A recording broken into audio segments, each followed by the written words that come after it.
The presenting sponsor of Pod Save America is Blue Apron. Choose from a variety of new recipes each week, or let Blue Apron's culinary team surprise you. Recipes are not repeated within a year, so you'll never get bored. Get $30 off your first meal with free shipping by going to blueapron.com/crooked. Blue Apron is a better way to cook.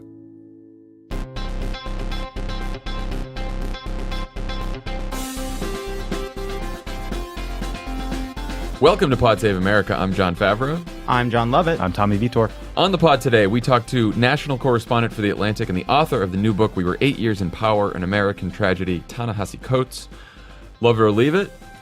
We had a big episode. Fantastic episode of Love It or Leave It with Mark Maron. He and I had I would say something like a word competition. Like an awkward off? No, I think it was more of a, I don't know, it was fun. It was a good conversation. It was sexually charged. Let's not riveting. call it sexually charged. But anyway, we had a great show. And plus, we had Craig Mazin. We had Tony Goldwyn from Scandal. We had Heben Nagatu from Another Round. And it was a great show. So you can download that now. Check it out. And then tomorrow, Tuesday, DeRay McKesson on Pod Save the People has David Cole, who's the national director of the ACLU, and Sarah Kate, who's president and CEO of GLAAD.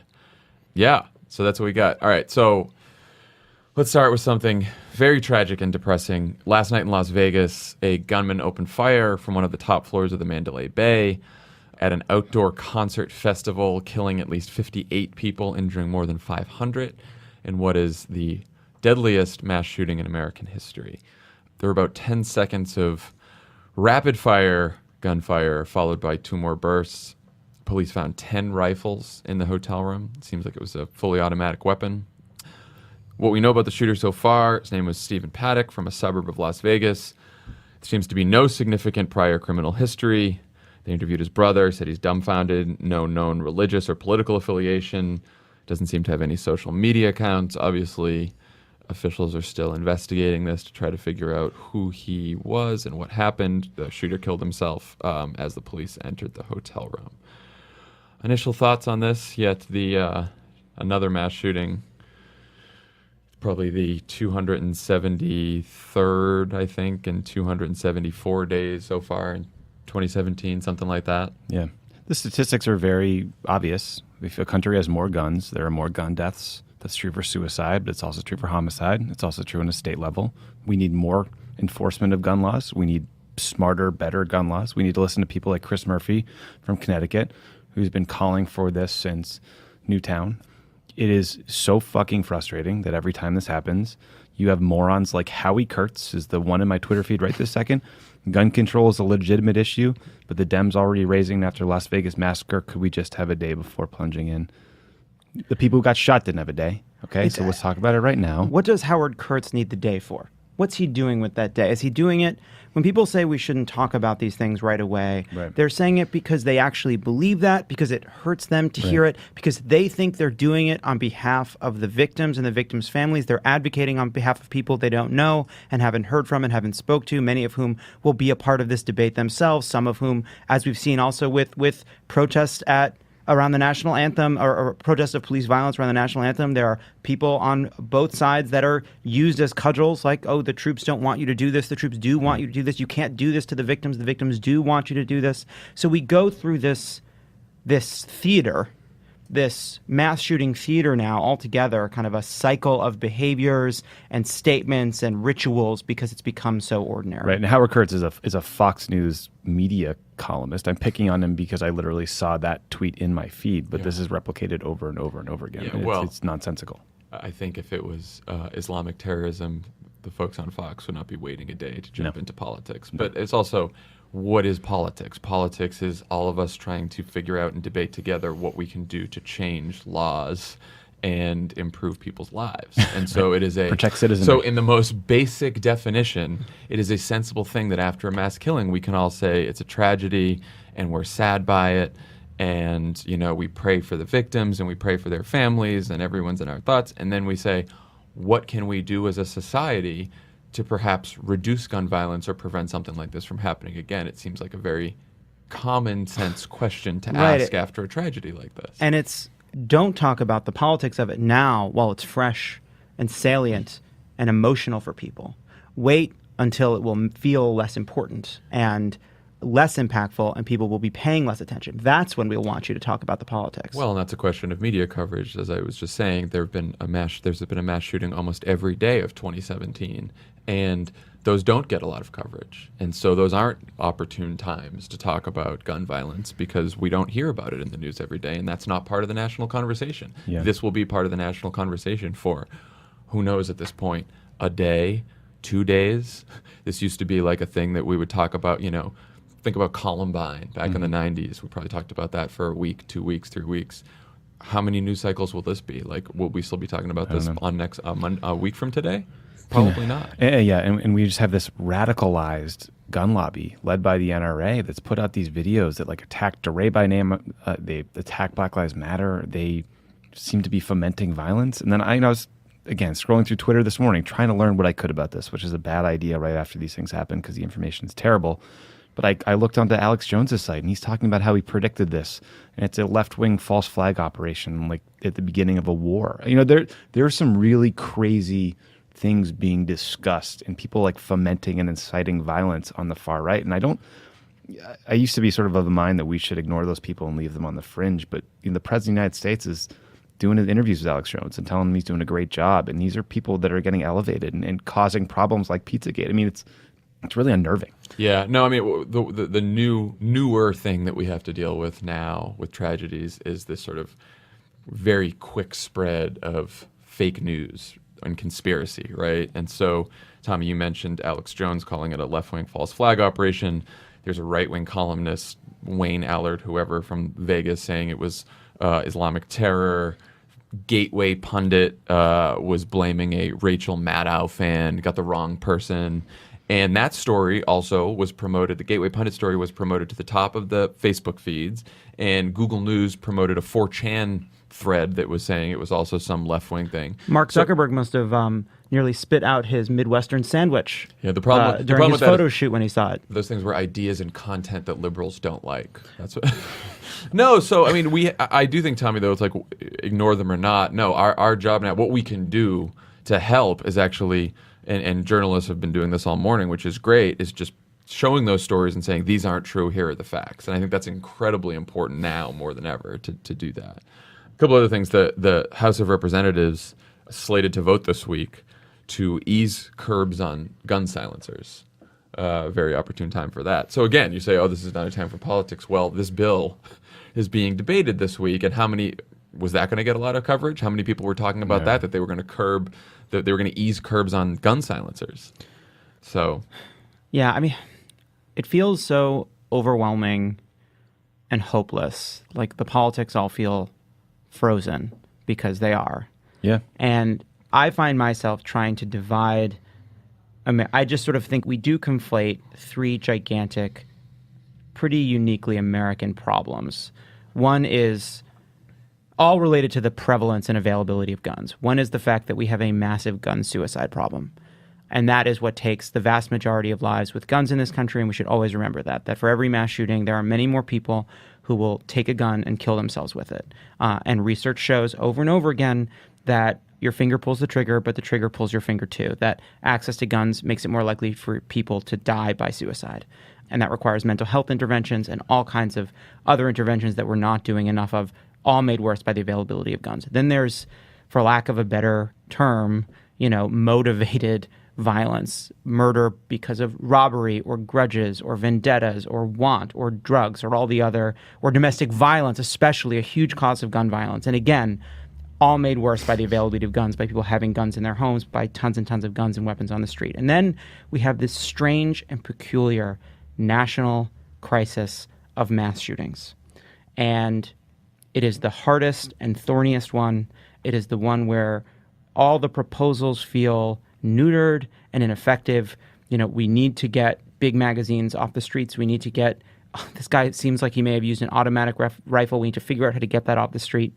But we also need to face up to the fact that there is a toxic idea that has spread, an idea that you don't need to be sad and lonely when you die, that you can take people with you, that you can go out in a blaze of glory, that you can be famous for a day, that you can be special in this moment, and it is poisonous, and It's the hardest part about it, and I think it has to do with mental health. It has to do with something deeper, and the truth of it is we don't know what to do. We hear about this idea of a lone wolf.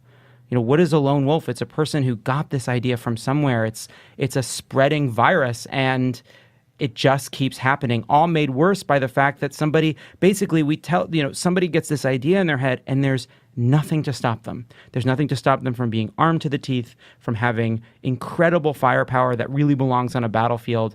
There's no interventions, there's nothing, and we're just vulnerable to it. And so what's so frustrating about this is this will happen again. Oh, this is the worst one ever? It won't be for long. It won't be for long. More people will die. And then you'll see the politicians say, there's just no words. Why don't you have words? Why? Are you surprised? You shouldn't be. Shouldn't be surprised at all. It's going to happen again. It's going to happen in a month. This is giving somebody else an idea. Somebody is going to watch this, and they're going to have the idea, and nothing's going to stand in their way. And we're going to realize after the fact that we couldn't stop that person, and then that's going to give somebody an idea. It's just going to happen again and again and again, and we should face that because that's what's happening. Right now, there is no hope to stop this because there's no interest on the part of Congress. There are too many powerful lobbyists, and there aren't enough people in Congress who want to do something. I don't know. So here's the hope to stop it. So there's a good chart in the New York Times that everyone should go take a look at that looks at what measures experts say are most effective at reducing gun violence, and it overlays it with which measures are most supported by the public, topping the list. Universal checks for gun buyers, barring sales to all violent criminals, barring sales to the mentally ill, which, Obama tried to put in place, and then I think Trump revoked it back in February, and requiring gun licenses. So we have elections in 2017. We have a bunch of, especially in Virginia, in the legislature there, and the governor's race, where the NRA is backing a bunch of candidates. There's going to be a whole bunch of elections in 18, obviously.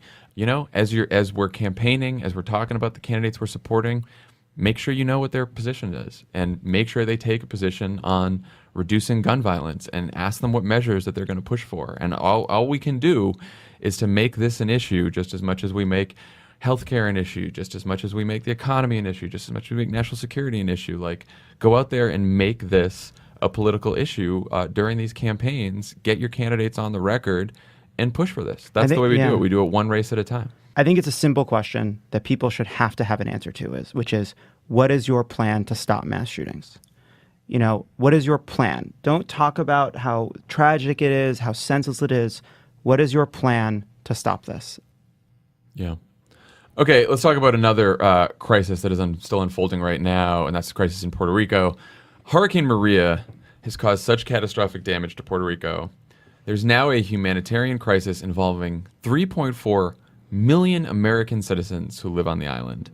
As of Saturday, only 5% of people have electricity since the entire grid collapsed, and it could be months until the power comes back. 55% of residents lack potable water, a number that's actually gone up in recent days. 86% are without cell service, so people on the mainland can't get in touch with relatives. And perhaps the most alarming thing, only 16 of 69 hospitals are open and connected to the electric grid. There's a horrible report yesterday that in one medical center, everyone in the ICU died, and the airports are a mess, so the people are having trouble evacuating the island. There's waiting lists of like 20,000 people. Here's my first question is, we can get to Trump and Trump's response here. Before Trump went nuts this weekend, I have to be honest that I knew that there was an unfolding crisis in Puerto Rico. I didn't know how bad it was. Had you guys been following this and know just how dire it was? I think it was knowable by Monday of last week for sure. Yeah. I think that it's knowable that when essentially a tornado hits an island, that it's going to destroy nearly everything. Yeah. It's predictable, and you can pre-position things to be more ready to manage it. So yes, they should have known this. Well, that's what I was going to ask you. It was hard to sift through. Obviously, I mean, again, we'll get to it. All of Trump's comments this weekend were, beyond the pale per usual. It's hard to sift through where the government actually fell down on this, where they delayed, what they did wrong. I mean, obviously, there's 4,500 troops in guard on the ground, 800 FEMA. The Navy deployed the U.S. Comfort, which is a combat surgical hospital ship, on Friday. But clearly, things have not been done fast enough or just enough. No. It reminded me of Katrina in that I remember over the course of, there was this 5-day period where every day the lack of action became more and more outrageous, but there was no exact moment where it became clear that somebody had failed. Yeah. So my first reaction when it started happening was the government is doing more than Trump is letting on, ironically, that Trump tweeting at the NFL, Trump not paying attention to it, even up to Trump presenting a fucking golf trophy instead of actually doing things. Like, that is as bad as it gets, but the government response was better than that. The question was, is the government's response good enough? And what has become clear in the full week is that it isn't, that they haven't done enough, that it pales into comparison to, say, what the Obama administration did in response in the immediate aftermath of Haiti, for example. Yeah, the Washington Post did a great story about the Haiti response versus the Puerto Rico response. And remember, Puerto Rico is predictable in that you can predict the path of a hurricane. You cannot predict an earthquake.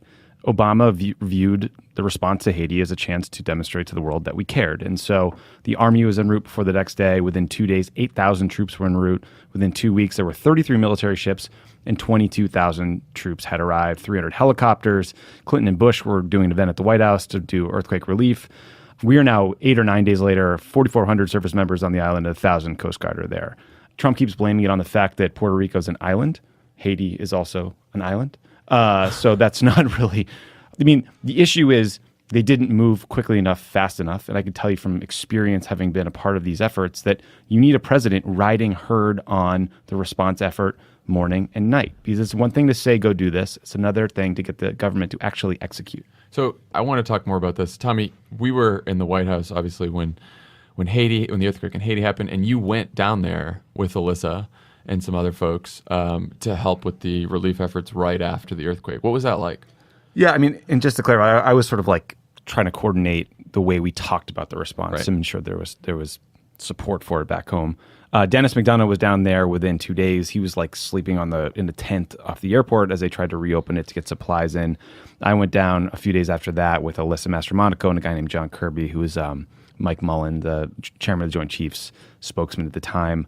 The idea was, just to try to help coordinate and communicate back home what was happening. And what I saw was, U.S. service members doing the most extraordinary work as quickly as you could ever imagine. I saw devastation like beyond belief, dead bodies in the streets, 250,000 people were killed. It was a disaster of a magnitude that I think is unimaginable. But what you saw was like a government that moved very quickly and put the full weight of the military behind that response effort. And I don't know that the full weight has gotten put behind this effort. Now, they're dealing with Houston. They're dealing with other challenges in the exact same region from hurricanes. I understand that. But here we are. It's their job. And Trump's calling them ingrates for not being pleased with the response. Well, so let's talk about the response. So on Friday, the mayor of San Juan, Carmen Yulín Cruz, told CNN, President Trump, thank you for calling San Juan, listening for our Mayday call, but sir, there's 77 other towns that are waiting anxiously, and we'll be very grateful to you and to the American people if you continue to step up to the moral imperative that you've taken on all over the world to help those in need. So help us, save us from dying, she said. People are dying in this country. I'm begging anyone that can hear us to save us from dying. You're killing us with the inefficiency and the bureaucracy. Plea from the mayor. She did not attack Donald Trump. There was no personal attacks to Donald Trump there. So Trump... And she was responding to someone on TV who was part of his administration saying, this is a good news story. The acting Secretary of Homeland Security. Yes. So it was not from her perspective. So he starts tweeting this weekend, Donald Trump. The mayor of San Juan, who was very complimentary only a few days ago, has now been told by the Democrats that you must be nasty to Trump. Of course, there is no affiliation with the Democrats. They don't have those political parties in Puerto Rico. Their political parties are totally different, so who cares about that? And it's not like Nancy Pelosi got her on the blower and it's like, you're being too nice to Trump. They don't have a Democratic or Republican party there. Such poor leadership by the mayor and others who are not able to get their workers to help. They want everything to be done for them, which was the most repulsive line of the weekend, I thought. And then, as you guys pointed out later, called them politically motivated ingrates, and then accused the fake news of disparaging our first responders and tweets, to the people of Puerto Rico, do not believe the fake news. You had a tweet that went very far related to this matter. Well, I saw that and I was like, it so perfectly describes Trump's worldview, his tweet there. Like, to the people of Puerto Rico, because he thinks that everyone in the world is watching cable like he is. He thinks that's how we all operate in this world. And he doesn't even stop to think that no one in Puerto Rico is watching fucking cable news because they don't have television, they don't have cell service, so they're not reading Twitter. They have nothing. There's no power. It's like like water. It's like for Trump, the news is peekaboo. And when he turns off the news, the world disappears. I think that's literally true because he spent 4 days at Bedminster and nothing got done. He had no meetings about this. He talked about the travel ban. Well, and that's in the Washington Post story you reference. That's sort of how this all unfolded. Like, he declares a disaster. He issues a federal disaster declaration for Puerto Rico. Then the weekend comes, and he spends the weekend, not last weekend, but the weekend before, attacking black athletes in the NFL and the NBA. So he that's his whole last weekend, and that's all the news that he's seeing. So he doesn't think much about Puerto Rico.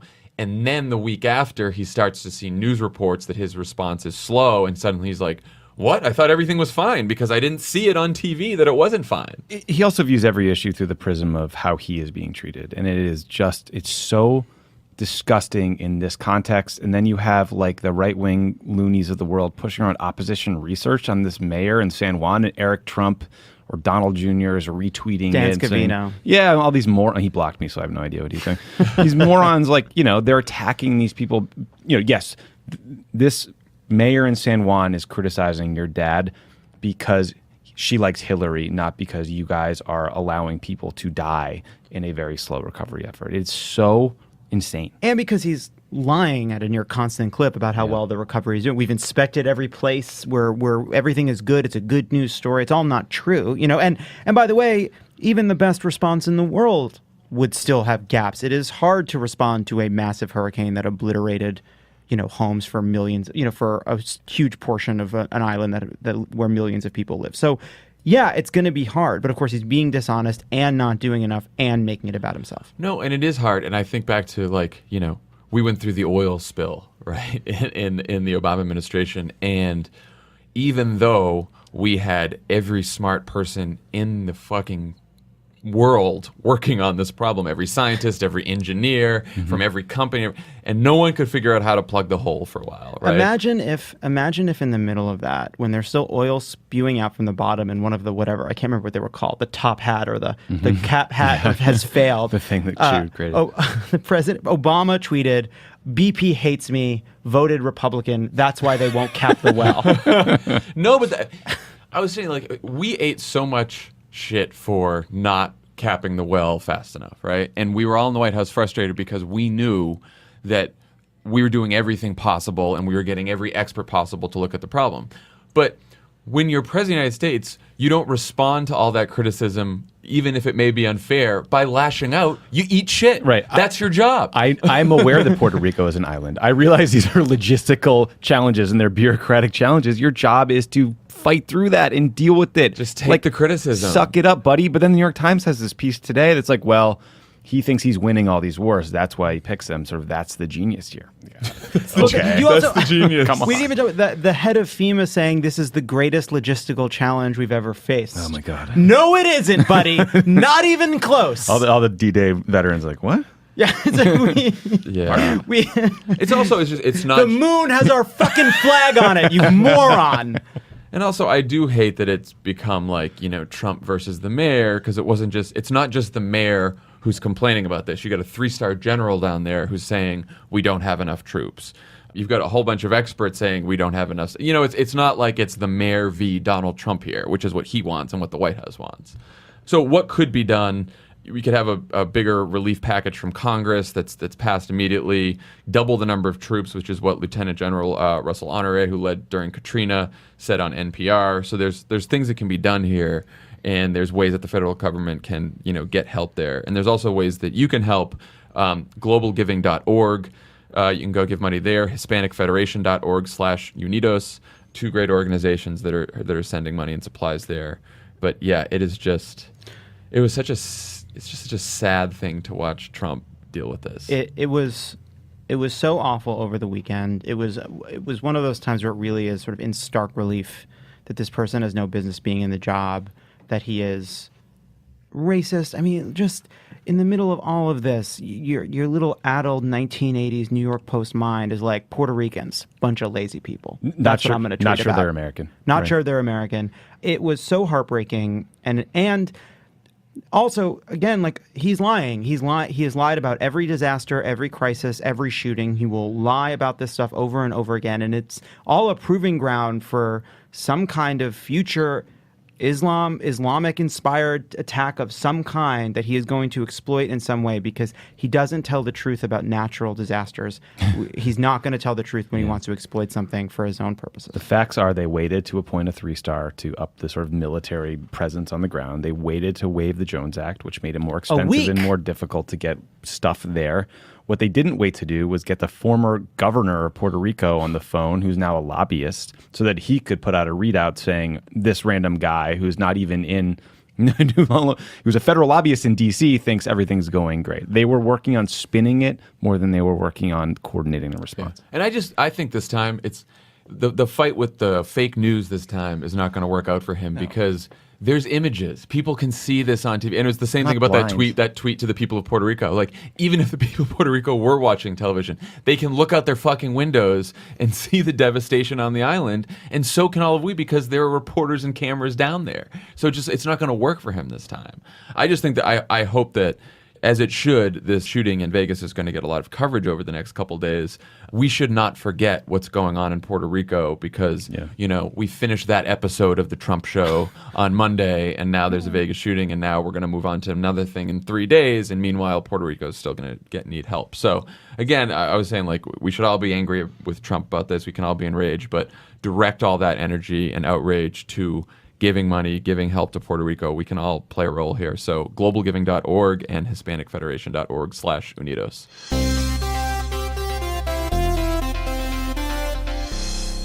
Pod Save America is brought to you by ZipRecruiter. What if hiring could be easier? More streamlined, less time consuming? So even when you're busy, you could still be smart about the way you hire. With ZipRecruiter, you can post your job to over 100 of the web's leading job boards with just one click. So you can rest easy knowing your job is being seen by the right candidates. Then ZipRecruiter puts its smart matching technology to work, actively notifying qualified candidates about your job within minutes of posting so you receive the best possible matches. Yeah, that's why ZipRecruiter is different. Unlike other hiring sites, ZipRecruiter doesn't depend on the right candidates finding you, it finds them. You can even get a head start in the interview process by adding screening questions to your job post to help identify the most qualified candidates, so you don't have to waste time sorting through a stack of resumes to find the perfect fit. Find out today why ZipRecruiter has been used by growing businesses of all sizes and industries to find the most qualified job candidates with immediate results. Perhaps you're a pharmaceutical lobbying firm and you're trying to find someone to represent your interests. And then all of a sudden this resume comes from someone named Tom Price, who seems to have all the relevant experience. He's the perfect person for you to probably hire. You will probably hire him soon. He knows all kinds of things about healthcare stocks. Yeah, he likes to trade pharmaceutical stock. I can't believe the guy that was illicitly trading stocks but got away with it in Congress turned out to be the guy that also was taking the private fucking jets. It's always the ones you least suspect. So ethical. And right now, Pod Save America listeners can post jobs on ZipRecruiter for free. That's right, free. Just go to ZipRecruiter.com/crooked. That's ZipRecruiter.com/crooked. Pod Save America is brought to you by Lyft. Lyft knows that their drivers are what keep them moving, so they do everything they can to make sure their drivers are happy on every trip. It's a simple formula. Happy drivers mean happy passengers. Maybe that's why 9 out of 10 Lyft rides get a perfect 5-star rating. You can earn hundreds of dollars a week plus tips. If you want to earn more money, you drive more. It's never been easier to give yourself a raise.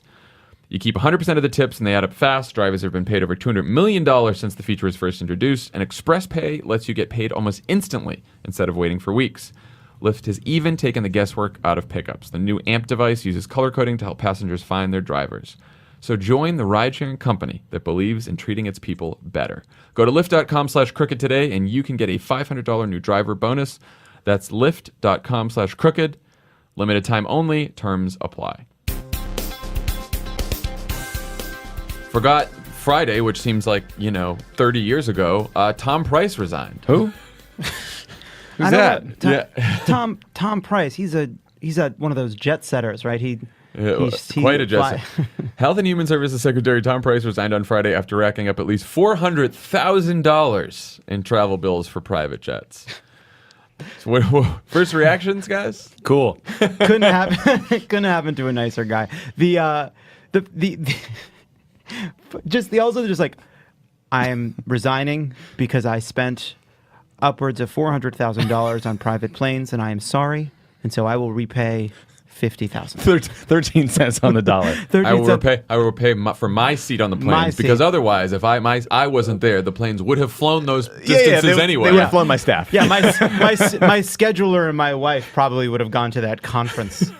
You know, The Atlantic did a big piece of like all the ways Donald Trump has not drained the swamp, and I will not tick through all of them because it's a very long piece. But a couple of fun ones. Trump said he put his kids in charge of his businesses and then check in 8 years later and see how it all went. Eric Trump said on the record he's been giving his dad quarterly updates on how things are going.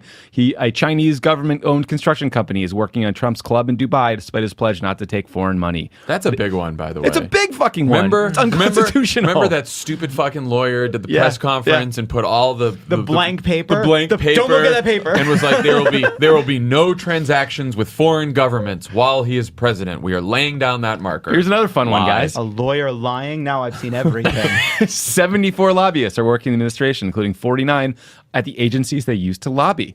In addition to Tom Price's private jets, the VA secretary went to Wimbledon while on a work trip in the UK. I mean, it goes on and on and on. Here's a reason for hope that this is actually an effective political attack. If you look at, because the question is why the Trump administration has not cared about optics for almost anything so far. And yet this story finally got Trump to fire Tom Price and to respond to this. And then I started looking, and it looked like he sort of lost the right on this too. Like Laura Ingraham was attacking Tom Price, some other folks on the right. And that's because they recognize, the Steve Bannons of the world recognize that the Drain the Swamp promise was very effective. And that if he is seen as breaking that promise, that is politically damaging to Donald Trump. Which means that all those things that Tommy just mentioned and all the other people in the fucking cabinet who are riding around in private jets, we should make hay out of. Absolutely. I think that's right. I also think that there's a larger force going on here, which is the system can't process a scandal as big as Donald Trump. It's too big. That's right. It overwhelms. Bite-sized examples. Right. But a cabinet secretary flying on a private jet, that feels like a scandal from a simpler time. Like that's something we know how to process. Yeah. You expose it. The Politico follows up. They find more examples. He says he's not going to resign. Then they're going to go meet with the president. The president's very angry and scolded Tom Price, but he's standing by him for now. Like all these things, like we kind of can get into that down that water slide. Yeah. And at the bottom of it, people have to go. Well, and filling out the story is the fact that it was the cabinet secretary in charge of the Health and Human Services Department who's running around telling everyone for the last couple of months, we just don't have enough money to insure poor people on Medicaid. We have to cut. We don't have enough money to fund open enrollment for Obamacare so we can help people sign up for health insurance. We have to cut the ad budget. We have to do all this stuff because I want to save money because I'm Tom Price. I'll see you later. I'm just about to get on my private jet now. Yeah, meanwhile, Tom Price is going through illicit jet fuel faster than Kim Jong-un. Did you guys see Tom Price's like travel blog that he would send to staff? No. Oh, Sylvia Burwell used to do this too, apparently. But like every week he would send a note, It'd be like, "Greetings from Geneva, Switzerland," and like photos of himself. Oh I mean, it's God. completely egregious. So there's a few other cabinet secretaries that are Zinke, Interior Secretary, chartered Loves the private plane jets. for several flights, including a $12,000 flight to Vegas to celebrate the new hockey team. Pruitt, more than $58,000 in private jets flight. Cool. Nukin, of course, asked about using a $25,000 per hour plane for his honeymoon in Europe. He's the got worst. rejected for that. So there's a few other ones there. The Pruitt is spending money on such crazy shit over there at EPA. Like, it's not just the private jet money. His actual bigger expenses are on his crazy 24/7 security detail and the privacy cube he had installed, even though he's not a national security official. I think part of the reason also that Price had to go and that Kelly's going to have to crack down is we do not know just how bad this is.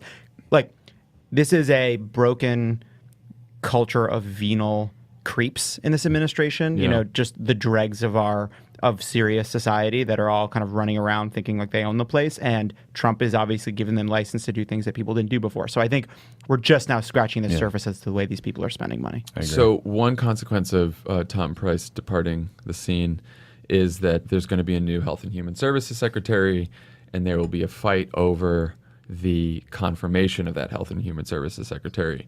One Trump advisor told the New York Times that Trump was serious about compromising with Democrats on health care and would pick a secretary who would help make that happen. Schumer, call your boy.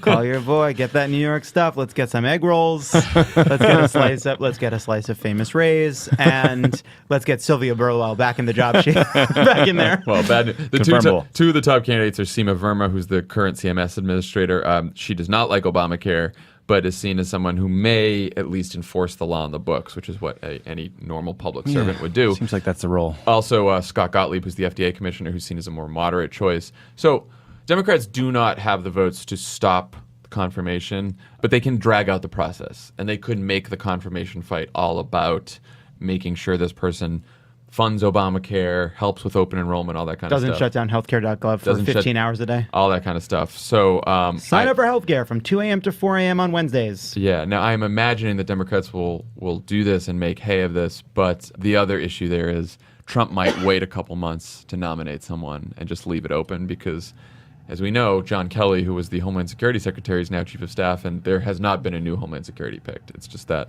nobody's home. The acting Homeland Security Director who says that Puerto Rico is a good news story. You and Dan tick through a lot of the stuff they're doing to sabotage Obamacare on the Thursday show. Everyone should listen to that, but it is astounding. I mean, like coincidental website outages for hours and hours at a time. It's so blatant. It's so disgusting.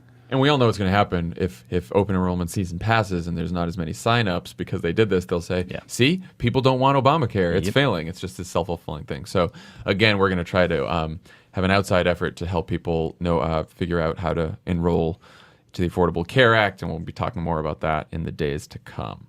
Before we talk to Ta-Nehisi Coates, Tommy, I just wanted to also cover briefly Trump's tweets on North Korea this weekend because as he was feuding with the mayor of Puerto Rico and ignoring millions of Americans in crisis, he also tweeted, I told Rex Tillerson, our wonderful Secretary of State, that he is wasting his time trying to negotiate with Little Rocket Man. Save your energy, Rex. We'll do what has to be done. You know, I don't know that I'm prepared to comment because I don't know the rules of three-dimensional chess. It's like diplomacy is not a gift that we bestow on other nations. It's something that's in our interest.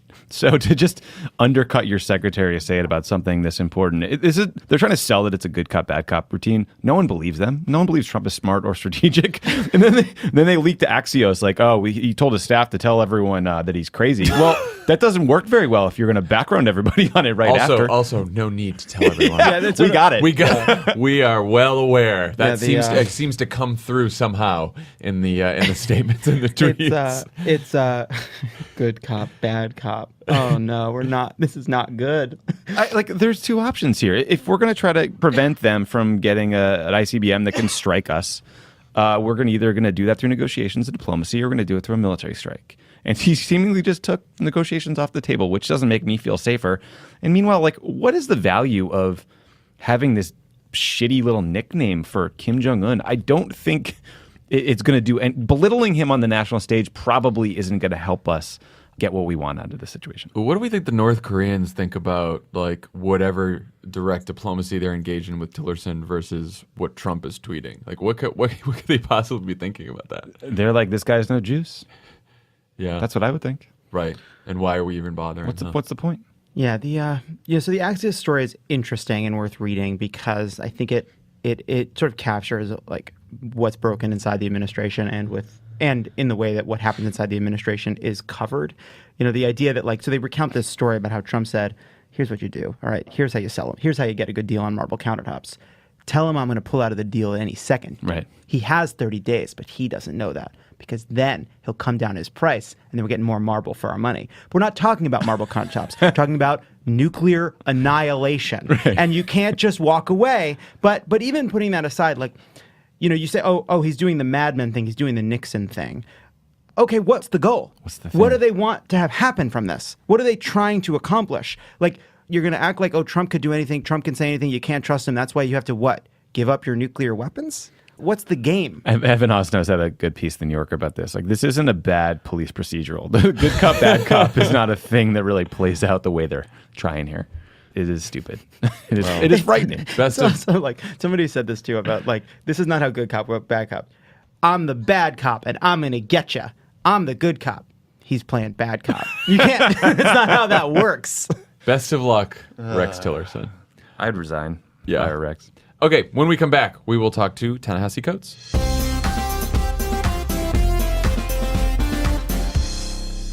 Pod Save America is brought to you by Helix. There are a ton of online mattress retailers popping up these days. I'm I don't sick know of if it. It's a trend. You can't swing a dead cat without hitting a mattress retailer. All with a one-size-fits-all solution to a better sleep. But guess what? One-size-fits-all doesn't work. It doesn't work. Doesn't work at all. Helix Sleep offers something that doesn't exist anywhere else. A mattress personalized to your unique preferences and sleeping style that won't set you back thousands of dollars. Go to helixsleep.com/crooked. Take their simple 2 to 3 minute sleep quiz. They'll build a custom mattress that will be the best thing you've ever slept on. And for couples, they even personalize each side of the mattress. Does it count if you're in a couple with a giant anime pillow? That's kind of what it sounds like here. Yeah. Everyone from GQ to Cosmo to the New York Times are all talking about Helix, and once you try it out, you'll know why. Your custom mattress arrives direct to your door in a week, and shipping is completely free. Plus, it's in this cool box. You open it up, and boom, a mattress just, It's like magic. expands in your house. Yeah, if you survive the unboxing, you're in for a treat. It's actually a Magic Castle performance. Try it for 100 nights. If you don't love it, they'll pick it up and refund you in full. Go to helixsleep.com/crooked right now. You'll get $50 towards your custom mattress. That's helixsleep.com/crooked for $50 off your order. helixsleep.com/crooked. And Pod Save America is brought to you by the Cash App. The Cash App. We all know the drill.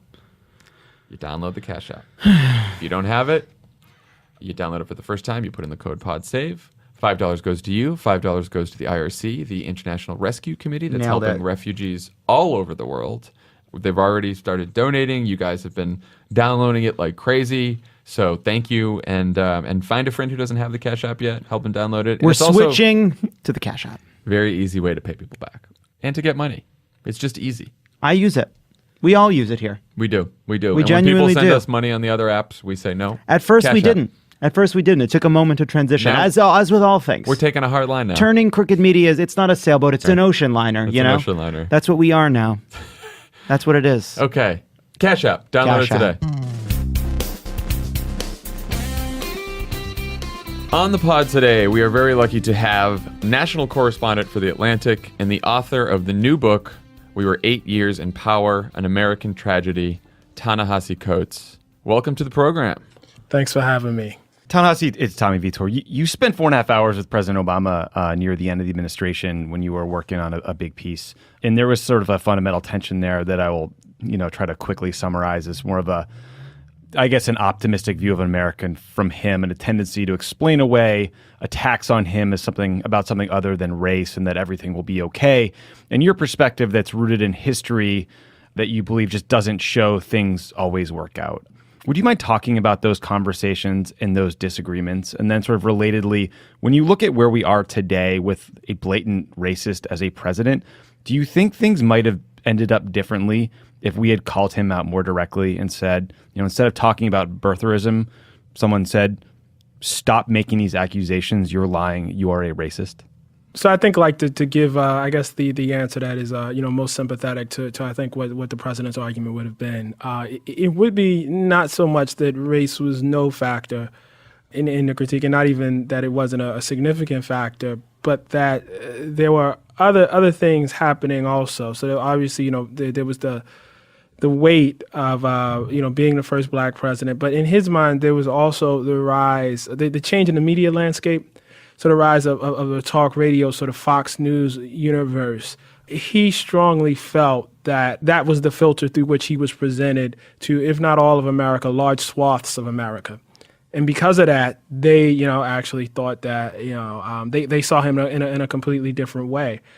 He had a kind of sympathy, I think, for ordinary Americans who may not have been big fans of his presidency, but actually hated him. He had a great degree of sympathy for folks. And I think it's rooted in, a kind of belief on the left, from, I would say from neoliberals to center left, all the way over to straight, Bernie Sanders leftists, the notion of people being divorced from their own interests. And that is that, big, powerful institutions, in this case, the nexus or the universe of Fox News and Rush Limbaugh and talk radio, fool people and in some ways, lead them to believe that certain things are responsible for problems in their lives that are in fact not responsible. I had a slightly different view. I would call it a more democratic view, and by which I mean it's not so much that I don't think that that lens had some effect, but I was much more interested in the fact that people, at least in my mind, would go to Fox News, would go to Rush Limbaugh, and not so much be reprogrammed, but would have their own prejudices confirmed. Right. So it wasn't so much that they got the explanation as they were looking for an explanation. And in my mind, and I think, I believe we had this exchange. This is a period in history where there is more information about how the world works and how politics works than at any other time in human history. With the advent of the internet, if you want to know, for instance, whether there were actually death panels in the ACU, you could find that out. Yeah. That was actually knowable information. And from my perspective, it was the case that some people simply, some amount, of citizenry, not the majority, but some amount simply did not want to know. Now, again, what he would tell you, trying to, give the most sympathetic rendition, was, but average Americans don't have time to sift through every little detail, of a particular bill. In terms of the latter question, what I think would have been more effective would have been to take seriously the force of racism and white supremacy in American history. And, I can't really stand in prosecution of this because I didn't think it was going to end with Donald Trump. I really believed in white self-interest too much or white identifiable self-interest too much to believe that Donald Trump would actually be president. Mm-hmm. But I think it's not out of the realm of possibility. It makes sense. When the result is attached to the history, it makes sense. I don't think this will be particularly difficult for people to solve, given the force of birtherism in the Republican Party. I mean, you had whole majorities through much of Obama's term that did not believe he was a legitimate president. That's a statement. Yeah. That's a statement. And I don't think, I think the initial response from the White House, and maybe this wouldn't have changed anything, but the initial response was to sort of wave it away until it clearly became the case that, okay, we got to say something about it and do something about it. But I think it was a much, much deeper statement. When you have Newt Gingrich, standing up and calling the president of the United States a food stamp president. When you have John Boehner, this is the leadership. It's the leadership. This is smart people. This is not, sort of on the ground, base people. I mean, maybe they represent the base, but John Boehner, for instance, saying the president has never worked a real job in his life. You're talking about some deep-seated stuff at that point. Folks standing up, screaming, "You lie." Mm-hmm. Something's going on there. And I think that maybe that wasn't taken as seriously as it should have been. Hey, it's Jon Favreau. So back to the question of Obama and the Fox News thing, because I remember reading that transcript of your conversation again last night with him, which is so fascinating, by the way, all the conversations you had with him. Wait, did you read it with Obama last night? You said with him. It felt like I was back there. No, so I didn't know if y'all were having, dinner and going over the transcript. We were not. Okay, we prepped very intensively for this interview. Okay.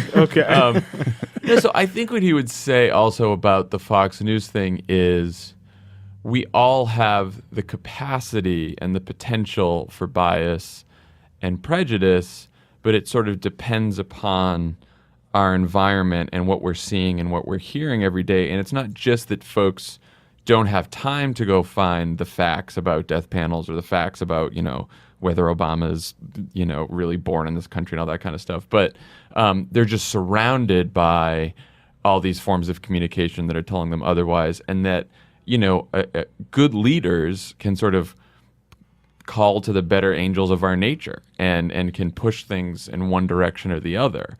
Do you believe in that capacity? Do you believe that people can go one way or the other on these things? I think good leaders can establish norms. Mm-hmm. I think they can establish guardrails. I think they can be examples. But I think that, the president wasn't so much up against, any sort of good or bad tendency among Americans as much as he was up against the force of history. We rehearse this over and over again, and we say, well, listen, we had 250 years of enslavement in this country, a period in time in which, by 1860, our main export was cotton, the result of, enslaved black folks, an indispensable part of our economy in shouldn't say just in this country, but, in pre-colonial America and the country itself. After that, we had 100 years of Jim Crow. The latter portion of Jim Crow is within the biography of Barack Obama. It's within the living memory of people in Congress. And so there's a tendency to believe that when those policies disappeared, all of the stories that undergirded those policies, all the myths, all the ideas that made those policies possible somehow evaporated with them. And I would argue that they didn't. That if you spend the majority of a country's history and the majority of a society's history saying that a group of people who live within that society are not citizens, are inferior, that, folks are free to lynch them, folks are free to terrorize them, folks are free to rape them, enslave them, etc., that, there's an entire school of biology that you create that justifies this, that you angle your history in such a way to justify that you can't expect all of that to disappear in 50 years. That has a weight upon people. It bears on people. It bears on how they think about the world. And so the expectation, and maybe this was not, I don't think this was the president's expectation, but certainly expectation of some of us, that the election of a black president will somehow absolve folks of that weight, of those ideas, of that mythology, of that iconography. I think it's just too much. History matters. And it's not just the facts of history that matters. It's the stories that we've told ourselves repeatedly across decades and across generations. I guess my question is, do you think it's possible to have a full and accurate understanding of our racial history, not ignore any of it, understand how bad it was and what we've done in the past, and still be hopeful that we have agency to right those wrongs in the future? I think it's the only way to be legitimately hopeful. Mm-hmm. I think it's the only way to be legitimately hopeful. If anything makes me, I got this rap for being pessimistic and despairing. And it's not the odds. It's not the history I just laid out that to the extent that makes me, pessimistic or despairing. It is the active avoidance. Let me just give you an example of this. I picked up the New York Times today, and there's a column by David Leonhardt, who I have tremendous respect for and enjoyed reading. And this is why this was so heartbreaking. And the column begins with a history of the civil rights movement, roughly, or an assumed history, or presumed history of the civil rights movement, that points out Martin Luther King, John Lewis, March on Washington, boycotts, et cetera, and how the civil rights movement presumably successfully appealed to America by pointing out the things that bring us together. And this is contrasted with NFL players who are kneeling today and the movement inaugurated by Kaepernick. And it says, David says, I'm in sympathy with these players. They, need to look at the past and learn that, it's possible to appeal to the masses of Americans, that you can get Americans on your side if you can find something that, that bridges the gap, that brings us all together. And kneeling doesn't do that. And he shows some polling data to show that. I read that and I almost threw my computer across the room. Because, in fact, there is polling data on what Americans thought of Martin Luther King and the Freedom Riders. And it wasn't the March on Washington. It wasn't a high opinion at all. I mean, I think I was looking at this article from 538. 60% of Americans had a negative opinion of Martin Luther King in 1966. That's kind of how he got shot. It wasn't by accident. It wasn't just some crazed madman. He was not popular in his lifetime. His government bugged him and harassed him to the end of his days. These folks were never, it's a myth. They become popular in memory afterwards, but at the time they were deeply, deeply unpopular. Here's what's depressing about that. That's a journalist at the New York Times at the highest level who has inhaled a kind of mythology instead of a really, serious, understanding of what the history actually was. When I see that, the actual journalists are doing that, what hope is there for the people?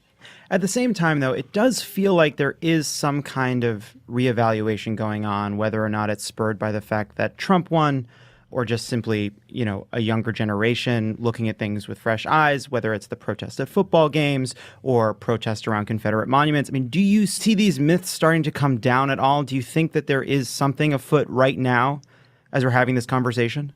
I don't know. I don't know. There have been things afoot before. And, the thing I always go back to, and I guess the book goes back to this to some extent, is in the wake of a historically, lethal war in this country between North and South, there was a period of reexamination. And it became clear that, the country could not live with slavery, that the South had to be reconstructed. And the speed with which the price that slavery ultimately cost us, the speed with which we forgot that is shocking. I think right now, Trump might, to some extent, make the ultimate cost of white supremacy, of racism, he might lay them bare in the moment. Will that last? Will that endure? I don't know. We'll see. I hope so, but we'll see. I can't help but think of what's happening in Las Vegas today, another mass shooting, and then as frustratingly what's likely to come, which is a conversation that will devolve along the same lines, with people saying now is not the time to talk about gun reforms, new gun laws, et cetera. And then I think about the fact that when you look at the NRA today, it is not an organization that advocates on behalf of dads and kids going sport hunting. They're cranking out vehemently racist web videos on a daily basis. They're attacking DeRay McKesson and Black Lives Matter by name. Do you know when did the NRA become this overtly racial? Is this something you've studied or worked on, or something that you think is getting addressed when we talk about these issues? No. I don't know. I don't know when this happened, and I haven't looked into it, so I'd be hesitant to comment on it. But obviously, at some point, it became an appendage, of this kind of white, revanchist, sort of far-right conservatism. When that happened, I'm not sure. I wonder, from you guys' perspective, maybe you saw this, in the White House, because I wonder, how much, of that was accelerated by the fact of a black president. I'm not sure, you know what I mean? So I couldn't give you any firm theories on that. Yeah, I mean, I think it certainly was accelerated on Fast and Furious and the attacks you saw on, Eric Holder and other members of the administration as well. It's just shocking when you see the stuff they're putting out. And the very specific charge that it was Obama who wanted to personally take your guns away. Right. And there's no gun control being floated right now. That's the crazy thing about it. Even with Trump in the White House, there's still somehow even the winners are losers. They're always on the edge. Even when they're winning. So my favorite essay of yours, My President Was Black, and then my favorite line in that essay, for 8 years, Barack Obama walked on ice and never fell. Could you shout out to Run DMC? Well, I got that one. Shout out to Run DMC. Could you talk about what you meant by that, and why it is that you think Obama was able to, as you say, defy gravity? Yeah, I mean, for all of my voluminous critique, it's always tough writing about people you admire when you're a journalist. When I first got invited over to the White House for one of those off-the-record briefings, I had this whole debate with the editors at The Atlantic about whether I should go. Because I think half the reason people invite you to things like that is to charm is not the word I'm looking for, but there's a kind of weight that comes with the presidency. And actually that weight is much heavier if you're a fan of the presidency already. Mm. And so, I kind of worked hard to keep as much a distance as I possibly could. At some point, that didn't quite work out. But it's difficult, because even with that criticism, I was very much aware of the difficulty of the job he was undertaking. Again, I think you guys probably saw this more directly, but at least from my perspective on the outside, I understand what it's like to be black in this country. I have some sort of idea of that. I get right now, my own, share of, racist stuff, email, Twitter, mostly Twitter or whatever. That has to be multiplied by 500 or 1,000 when you're the first black president. I don't know that my response would have been a productive response if I was giving a speech and a dude stood up and yelled, "You lie." My response would not have been the right response. It wouldn't have been the needed response. I don't know how I would have responded to someone repeatedly claiming that I was not American. It probably would not. And I don't think the average African-American would have given a very productive response to that. Because, see, we carry certain things, you know what I mean? We carry that weight that I was just outlining earlier today. We carry the flip side of that weight, too. And so it's kind of, galling to see that stuff. And somehow he was able to sort of take in all of those insults which I don't even know if he perceived as insults. You know what I mean? Because to him, like when I interviewed him, it's not personal. Or these folks, it's like he had reasons for why he could, sort of let it go, or why he was in sympathy for folks, even folks who were insulting him. That is not normal for African Americans. That it just requires a certain construction. And so, I knew in addition to that, in addition to all the sort of racism he had, he couldn't have scandal. Like he just couldn't. He couldn't have a Clinton White House.